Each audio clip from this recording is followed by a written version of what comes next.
Hey guys, and welcome to my closet. This is literally where I work in home office. I also like to play guitar here sometimes, and I often bang the headstock against the wall here. So, what's the solution? Go headless!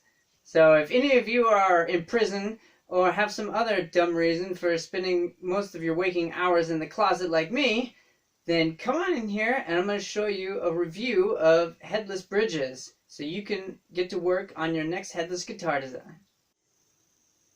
So for your viewing pleasure, I've got all of the different designs that I've bought here laid out next to each other. This here is the Advanced Live Performance, or ALP design. I got it off of AliExpress, so I'm assuming it's from China.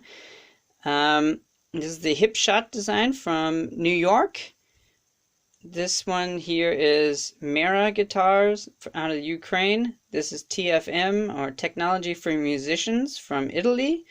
And this is ABM Guitar Parts Shop, made in Germany. First off, I'd like to cover different design principles here. First, we've got the fixed bridge design, meaning that the individual tuners are on a plate, a mounting plate, or a bracket, fixed together, just like these two here.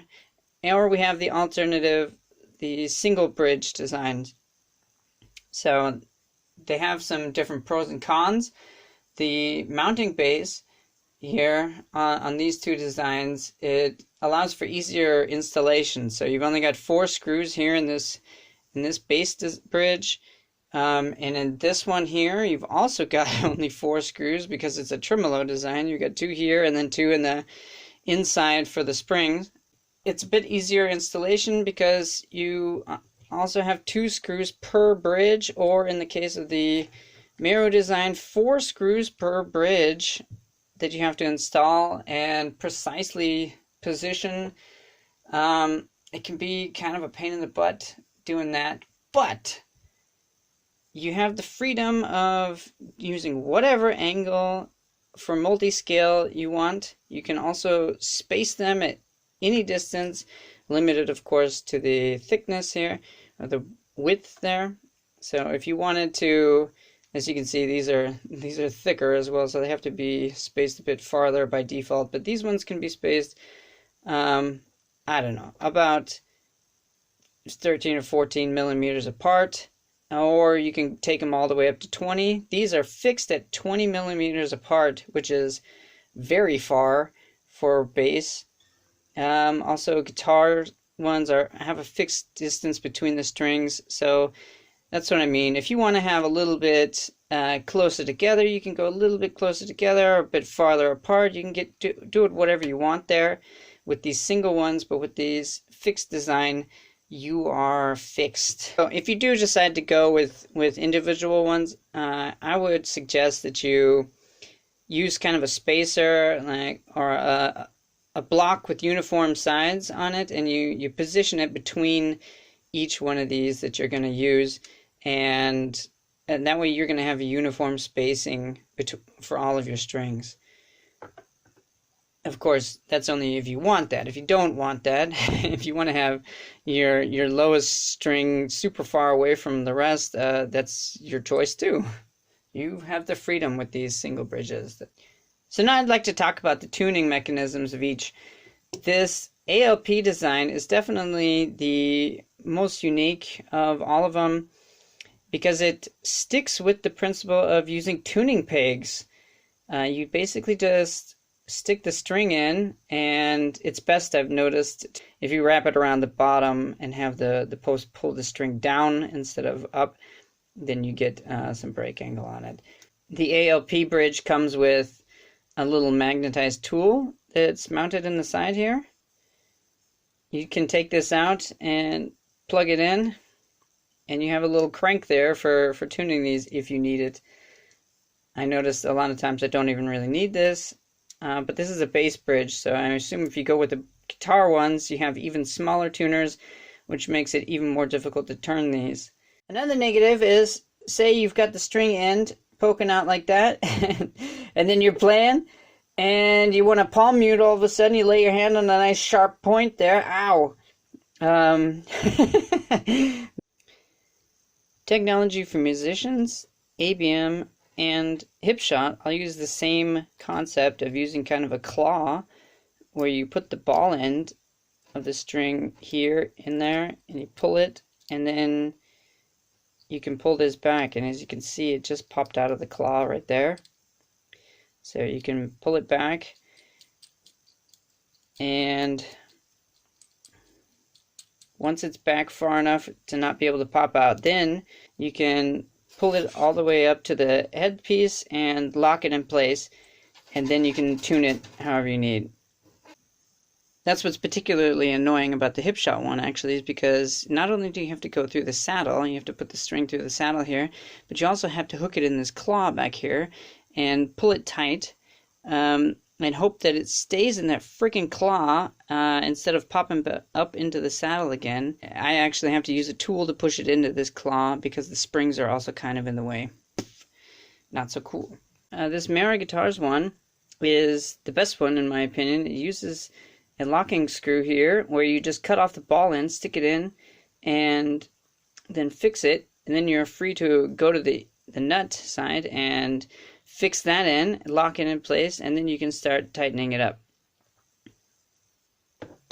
The next point I want to talk about are the adjustments for string height and intonation. So the ALP design here uses a screw like these, and you can have it in one of two positions, as you can see there. And within those positions, you can move it back and forth about, I don't know, 5 millimeters or so, and then you can move it down here if you need to be further back. Height adjustment is particularly interesting by this design. You use these two screws, like a lot of designs have two screws on, but it sets this circle free, so you can move this circle here or here. But in the process of doing so, you're changing the intonation of the string, so it's not a very well thought through design. This is what it looks like on the inside. Next up is the Hipshot bridge. As you can see, it's just like a Fender Strat bridge. It's got the offset screw here. This basically the Fender saddles. You've got the height adjustment on either side of the saddle right there. And here's your intonation adjustment by a spring in the back here for each one of the strings there. The technology for musicians design. This is where the bridge is mounted to the body by these two screws.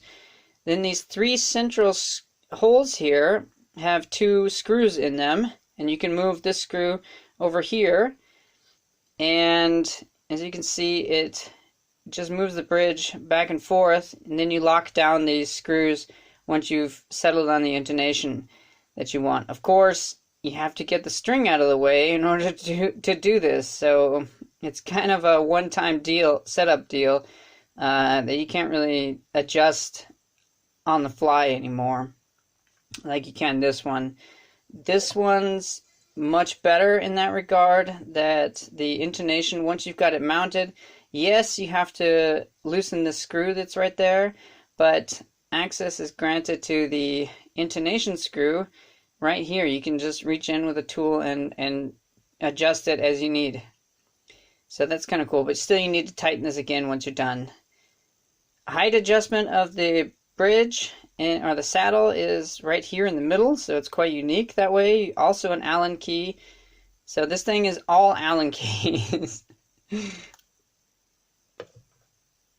ABM design has this screw right here in the corner, and it just presses it in there once you turn that tight and locks it in place. Height adjustment just like this one here, and this is about the amount of travel that you've got there to play with. I forgot to mention a couple of negative aspects of each of these two designs, and one is this TFM comes with a tool here that you use to adjust the string height. So you put it in these two holes here on either side wherever you want, and you twist it like that, and it adjusts your saddle height right there, as you can see, up and down. The saddle itself is fixed inside and is not fixed to this, so it can spin independently of the height adjustments there. On the Mera design here, they send you these little mounting screws here, and you've got 4 mounting surfaces or mounting holes here. I managed to strip out 3 or break the head off of them because they are so low quality screws that you can barely mount them, even though they're Phillips, which I have usually pretty good experience with. I still strip these or destroyed them in some manner. So if you're using a nice hardwood for your guitar, get some extra screws, or hopefully Mera can design some new mounting holes here, because this is just unacceptable. One of the things I forgot to mention about the ALP design, which should be immediately apparent, is that since the tuners are top mounted here, you don't need to access them from the back like all the rest of the designs you do. So all the rest of the designs need a bit of a cutout here so that you can manage to reach in here and access these tuners, or at least a recess. But this design allows you to stick with more of a conventional guitar design. So like a normal Les Paul body or a Strat body or whatever, without such a cutout here. So to help me decide which one I thought was the best, I created a table with evaluating criteria of the different design characteristics. And as you can see, I put TFM as my top choice, but I'd like to note that the Mera design I ranked pretty low because it took them a really long time, like 10 weeks, to deliver the bridges that I ordered, and that was large part due to COVID-19. Also, if you were a touring musician and you change your strings like after every show, then obviously string changing and tuning would be much more important for you. So not just ×2, but rather ×3 or whatever. And then in that case, Mera really gets pushed forward. So especially if you're going to go with really large diameter strings to play like super sick, heavy, dark shit, then I would suggest you really go with the Mera design, because they have the fattest saddle, which accommodates the largest diameter strings. Alright, that about wraps it up. Thanks for watching. I hope it helped, and if you've got any questions, just leave one below. See you later. Another great reason to go headless is weight savings. Since you cut off the entire headstock, you save the weight of the wood and all the tuning machines. And since these are all the way at the back, you can save weight on the back of the body. You can make the body smaller because all these tuning machines here at the far end act as a moment arm, pulling the guitar down at this focal point here. So you have to have a lot more body back here when you have a headstock.